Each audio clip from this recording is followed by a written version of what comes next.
კონკრეტული წარმოდგენა არ მქონდა პროფესიაზე, განსაკუთრებით ბავშვობაში, მაგრამ სულ მქონდა სურვილი, რომ რაღაც განსაკუთრებული მომხდარიყო ცხოვრებაში. თეატრალური უნივერსიტეტი მაქვს დამთავრებული და ვინც იცის ეს რა არის, აქ არ არის არც განსაზღვრული საათების სალექციო, არც განსაზღვრული ის თუ რა სწავლობ. ეს არის თავიდან ბოლომდე ერთი დიდი თეატრალური სამყარო.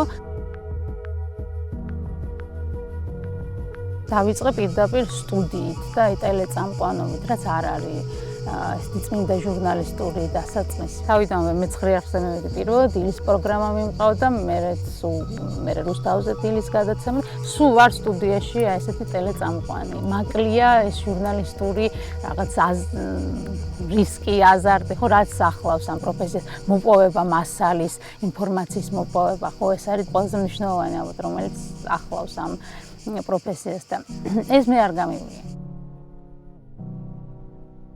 ჩვეულებრივი სიტუაცია რო ყოფილიყო სტანდარტული და მიმეღო ეს წინადადება რომელიმე პოლიტიკური პარტიისგან არ გავაკეთებდი ამ არჩევანს ალბათ, მაგრამ აქ იყო ეს განსაკუთრებული შემთხვევა ტელეკომპანია იმედთან დაკავშირებით, რომელიც დახურული იყო, არავინ არ იცოდა როდის გავიდოდა ეთერში და იმ გუნდმა, რომელთაც მე ვმუშაობდი, ძალიან დიდ პატივს ვცემდი და მეგობრობდი, აი ასეთმა ძალიან ახლობელმა გუნდმა შემომთავაზა, რომ ფუძნდება პარტია და ხო არ გინდა რომ ჩვენთან ერთად იყო. და ეს ჩემთვის იყო ძალიან საინტერესო, იმიტომ ერთის მხრივ ვენდობოდი ამ ადამიანებს და ვიცოდი, რომ იმ ხალხთან მომიწევდა მუშაობა, ვისთანაც მანამდე მუშაობდი და მეორეს მხრივ ახლა რაღაც სიახლე ახლდა ხო ამ ყველაფერს. ძალიან მიხარია, რომ ეს არჩევანი გავაკეთე, იმიტომ რომ იმდენად საინტერესო და მრავალფეროვანი იყო ის საქმე, რომელსაც ვაკეთებდი, რომ ეს იყო ძალიან ესეთი კარგი და მდიდარი გამოცდილება ჩემთვის.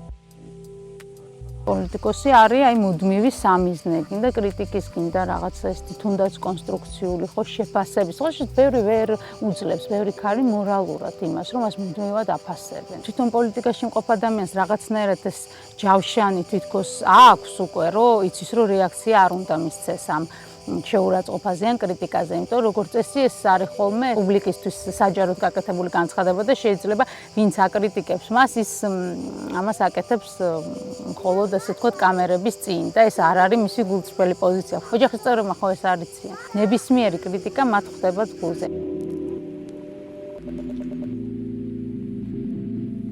პოლიტიკაში ნამდვილად ხალის მიმართ მოთხოვნები როგორც წესი გაცილებით უფრო მკაცრია ვიდრე კაცის მიმართ. ესე იგი, როგორც წესი წინასაარჩევნოდ ხდება ხოლმე კანდიდატების ძებნა, ხო და განხილვა და უშუალოდ როგორი ადამიანი გვინდა რომ ამა თუ იმ რაიონში იყოს კანდიდატი და ესე იგი თუ შეთავაზებული მამაკაცი კანდიდატურა, ან მისაღები ან არ არის მისაღები და ქალის შემთხვევაში როგორია და უშუალოდ სიმპათიურია, ჭკვიანია, უცხოენები იცის და უშუალოდ აპრობენ ძალიან მკაცრია, ქალი უნდა იყოს იდეალური მისთვის რომ დაუშვათ აღიარონ პოლიტიკაში და ის იყოს მისაღები და სასურველი და მამაკაცი ნებისმიერი პრინციპში ნებისმიერ თავისუფალ ადგილზე აბსოლუტურად ერგება გადასარევად.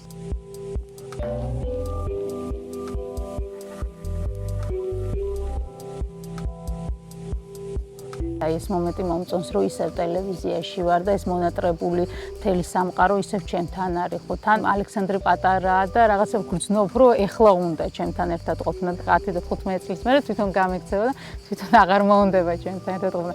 სანამ ჩემში ჩემთან უხარია, მანამდე ვიყოთ, ხო ესე რომ აი ყველაფერს ხო მნიშვნელობა აქვს, რომ ეხლა ნამდვილად არ ვარ სადამისთვის.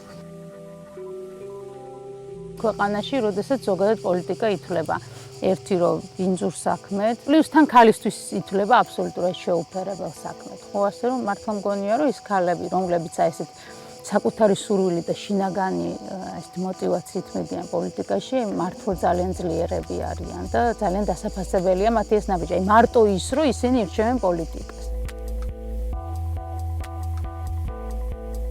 მართლა უნდა იფიქრონ, რომ ყველაფერი შეუძლია. უნდა ჯეროდეთ იმისი, რომ არ არსებობს საქმე, რომელსაც ვერ გააკეთებენ. იჯდე და უშუალოდ დაელოდო შენ შრომას, როდის დააფასებენ, ხო, ეს არასწორია. უნდა იბრძოლო და ძალიან ყურადღებით უნდა იყო, რომ შენ სამართლიანად წახვიდე წინ. ბევრ სფეროზე ამბობენ ესე, რომ უბრალოდ არ უნდა შეგეძლოს, რომ იქ არ იყო. პოლიტიკაც ესეთია. ნუ საბედნიეროდ არიან ადამიანები, ვისაც არ ასვენებს ეს მომენტი და ისინი ყველაფერს აკეთებენ იმისთვის, რომ რაღაც გაუმჯობესდეს მათი ცხოვრება.